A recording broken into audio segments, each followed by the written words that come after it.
Hey, it's Lee for On Your Marks Wrestling, and I'm here with an Impact review for March 29th.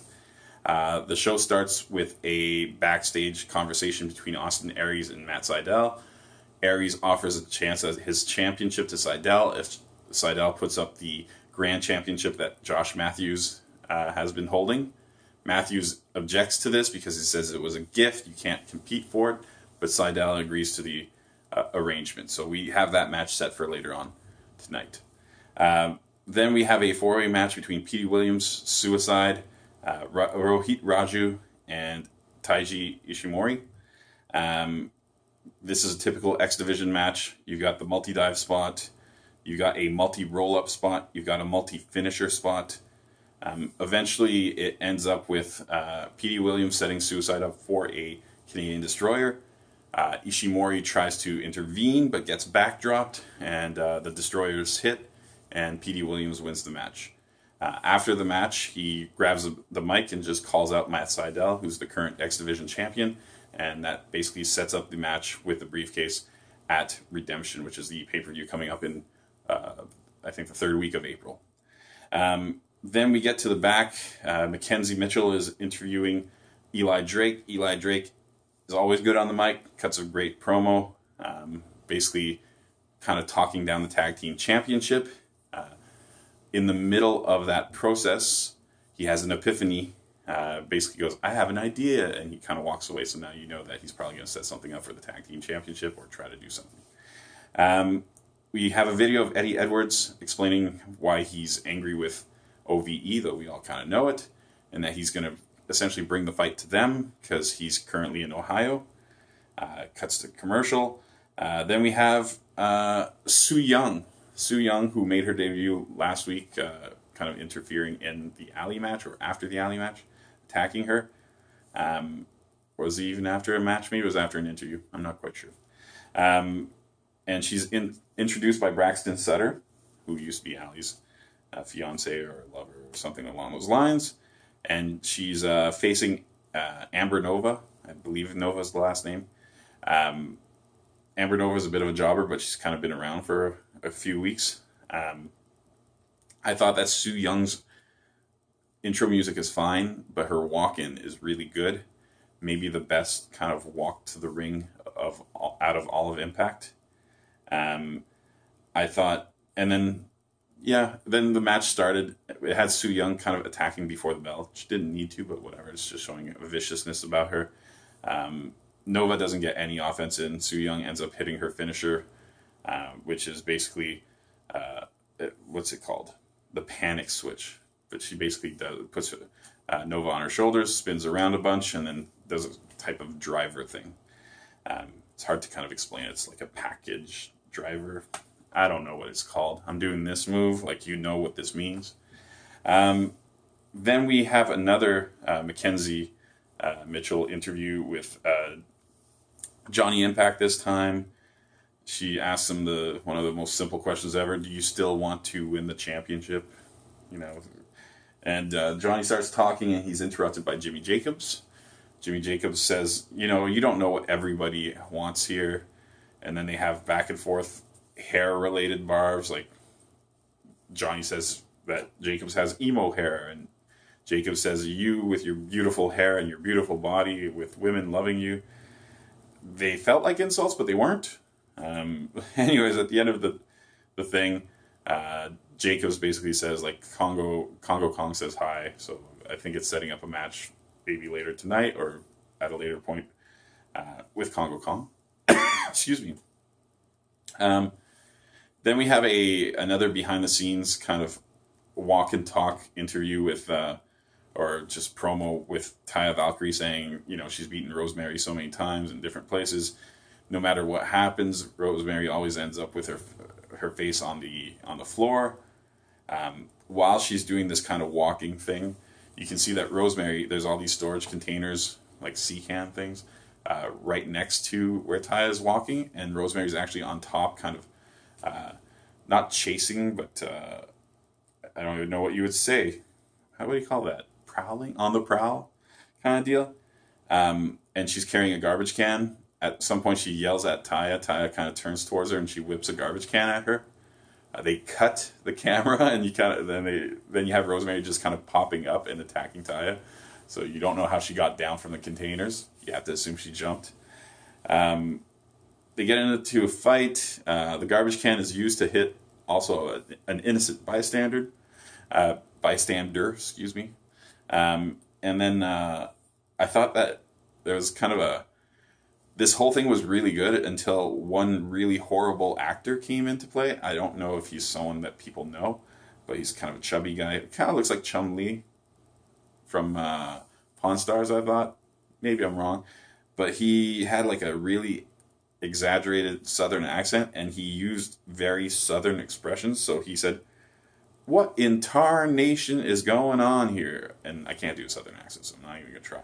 And then later on he says, "What in Sam's Hill is going on here?" And it just completely ruined the drama of the segment, at least for a little while. So eventually Taya kind of gets the upper hand,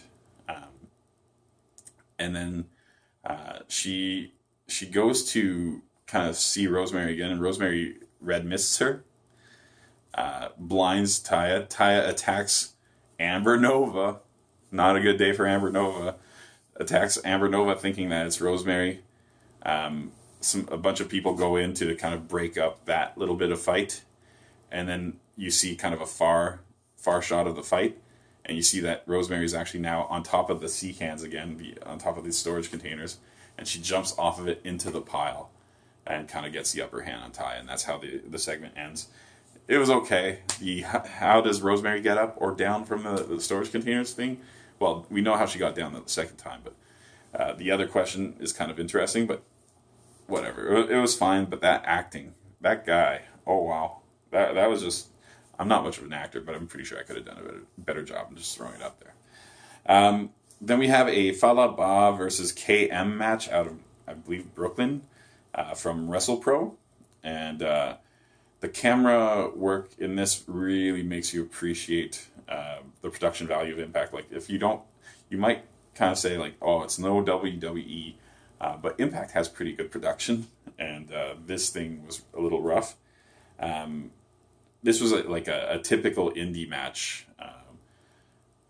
Lots of crowd work, making faces, talking to the crowd, a little bit of comedy on both parts of KM and Falaba. The match ends with Falaba going for a bonsai drop in the corner, KM kind of moving out of the way, and then using the ropes for an assisted pin. So he's cheater win, typical. It was fine. At the end of the match, he cuts a tiny little promo where he calls him fat ass Bob, and the crowd really wasn't feeling it. I don't know. It was fine, whatever. Then we get a really, really short video package of Brian Cage, because they're about to have a match after the commercial break between Cage and Lashley. This match was an interesting thing, probably the most interesting thing on the show, if only because of the way it was kind of booked. So basically they're saying, like, Lashley has been this incredible, like, undefeatable kind of man on the show, and you've got this new guy who's a machine and who's got a similar physique, and he might be capable of exactly the same things, if not more. So you end up with a match where you have two huge muscular guys doing a lot of like smaller guy moves. So there's like a dueling Rana spot. Are they called Hurricane Rana? I can never get it right. I hear them say it, but I've never seen it written. You see, Cage did a bunch of spots. Like, he went, both of the guys went to the top rope. I can't remember the last time I saw either of them go to the top rope. Cage did a tope, I think it's called Hilo, it's called, where you do a front flip over the top rope. He put his hands on the rope, which makes it a little bit different. I don't know if it changes the name.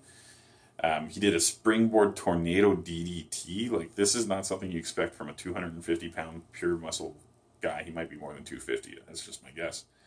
The match is really kind of evenly matched throughout. Cage is always kind of one-upping whatever Lashley does. I thought it was all kind of good stuff. Eventually, Lashley hits his spear, which is his finisher, but Cage manages to roll out of the ring. Lashley gets him back into the ring, but only gets a 2 count. They talk about how he had that little bit of recovery time. Should also mention, I thought that Josh Matthews did a good job in this match. At one point saying, like, when they're in close quarters, Lashley has that MMA background, so he's probably at an advantage, whereas if there's distance, then maybe Cage has the advantage. I just thought that was actually kind of good commentary stuff that I like to hear. So after Cage manages to kick out of the spear, Lashley's in disbelief because no one kicks out of that spear, so he complains to the official, as you should every time. And Cage hits a discus clothesline and wins the match. I don't like that as a finisher, but I thought the match was actually kind of... I don't know if it was a good match. I just thought it was an interesting match, and I enjoyed it because it was so different. It just felt weird, and I liked it. We get a video package in the back of Ali talking to Gail Kim, seeking her advisement, and Gail Kim just says, stand up for yourself. So it's with regards to the Su Yung thing, and maybe Braxton Sutter as well. Then we get another backstage thing where Eli Drake approaches Moose, and he attempts to trade his case with the tag team titles to Moose in exchange for the World Championship title. He says, this gets you two belts, whereas the other one only gets you one. He says, and the only reason I want the one is because I'm kind of nostalgic for it. So Moose actually kind of, first of all, says no, but then later on says, you know what, I'll make you a deal. And he basically proposes a case versus case match for next week. Now, Drake doesn't necessarily accept it, but it feels like that's coming up, and that's fine. So if one wins, they get the other person's case. That's cool. Then we get the video package of Eddie Edwards, and he goes into some wrestling show that's going on. I believe it's called Rooster. I thought it was Rockster, but then I saw Rooster Pro. I've never heard of these things. I'm not really big into the indie scene, so I apologize if I'm insulting anybody. So Eddie Edwards walks in there, and all these guys from that promotion try to stop him, but he has a kendo stick, and he hits them all with it. Excuse me. And he hits them hard with it. He hits some guys in the face with the kendo stick. It looked pretty, maybe not face, but shoulder, side of head kind of deal. It looked pretty gruesome. It looked cool. So he gets into the ring, calls out Callahan. OVE comes out. And Edwards basically, he gets taken out by OVE, more or less. But when Callahan goes to hit him with the bat, while the brothers are holding him down, he kicks Callahan in the nuts and gets out of it for a while. And then he manages to hit the brothers with the bat. But eventually, OVE get the best of him, and the way they do so actually is Callahan, while Edwards is choking someone with a bat, Callahan just shoves his fingers in his eye socket, which is recently injured. So it's a very, very heel move. So he gets the advantage that way, and then the brothers hold him down or hold him back, and Callahan hits him with the butt of the bat in the face. So it's good stuff. Attacking the injured eye, it works fine. And Eddie Edwards had really good fire throughout this kind of segment.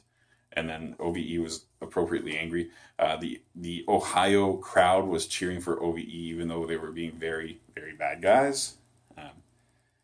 So after that, we get another kind of a little video segment with Sami Callahan talking to the camera. He says he let Eddie Edwards go so that he can tell everybody about how dangerous OVE is and whatnot. Flip the page over. Got my other notes.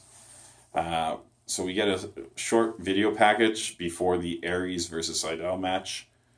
Just kind of giving a little bit of background about it. Nothing special, but whatever. So then we get the Seidel versus Austin Aries match. At the very beginning, it cuts away to Alberto El Patron watching the match or something while eating steak. So Patron's doing this kind of like, ha ha ha, eat, ha ha ha. But the ha ha ha's don't match anything that's going on in the match. So you're like, clearly they recorded it beforehand, but you'd think they could have given him some kind of warning about how the match is going to go, or just tell him, don't do anything special, just eat eat and watch. So it was kind of funny, but it was fine. I thought that the beginning had these really kind of quick sequences. I liked it. They were talking about how the guys have known each other for 15 years, so they know each other's moves.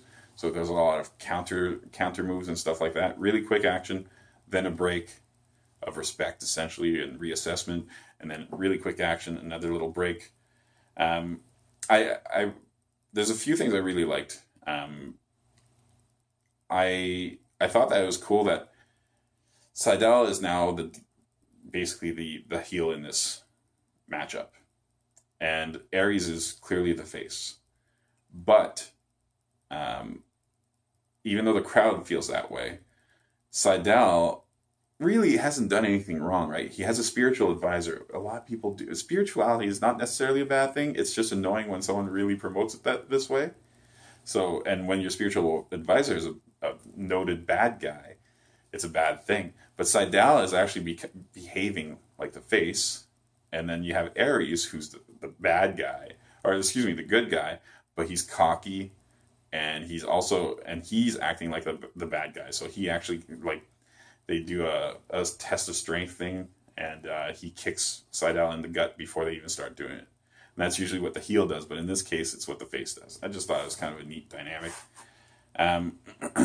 At one point, Sanjay Dutt's been doing a really good job, but at one point, he kind of got lost, saying Matthew's looking like a little girl cheerleading. And whenever you say someone is looking like a little girl and you use it as a bad thing, nowadays, like, I don't mind it. I don't care that much, but there's a lot of, social justice kind of stuff that says, like, hey, being a little girl is not a bad thing. You shouldn't use it as an insult. But the fact that he repeated it twice made it feel that much worse. I don't know why. It was the only kind of real misstep by Sanjay Dutt since he's been calling wrestling, in my opinion. I'm having trouble speaking right now because it's 5 a.m. and I need to go to sleep.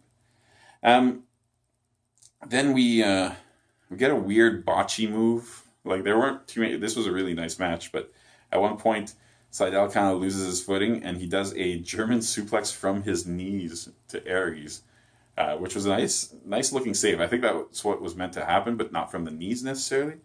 But it looked kind of cool. The match kind of proceeds, and then Matthews eventually starts really interfering a lot, so he grabs Aries' foot at one point, just distracts him for a little while. Then Aries is going to do a Death Valley driver onto the apron, and Matthews kind of distracts him again and saves Seidel that way. And then Aries is on the top rope, and Matthews jumps up to distract him again. At this point, Petey Williams comes out. Petey Williams, who's just called out Matt Seidel, so he has a little bit of a beef with Seidel. He yanks on Matthews' foot, brings him off the apron, so basically stops distracting Aries and stays around so that Matthews can't interfere with the rest of the match. Aries ends up hitting a trio moves at the end, so he hits the discus forearm. He then goes and hits the corner drop kick, and then he hits the brain buster, and he wins the match that way. So he becomes a double champion. He's both the world champion and the grand champion. And then if you didn't get enough the first time, we cut to Alberto El Patron again with a much too large piece of steak. So it's like 3 pieces of steak in one. And he just shoves that into his mouth. So he's still eating steak while watching the vegan Austin Aries win 2 championships. I would say this was probably the weakest episode of Impact I've seen in a little while, because I've been very, very impressed with Impact. Not that this was a terrible episode. It was still pretty decent. It just kind of didn't stand out. But it's setting up matches for the future. If I have to give it a number grade, I'm going to say this was about a 6 out of 10. There are some good moments, but I just didn't think that it flowed well. I felt like it felt long, and it shouldn't feel that long. All right. Well, thanks for watching. I'm going to have another review next week of Impact, but the next review that we should have up, I believe, is going to be a Raw review. Again, thanks for watching.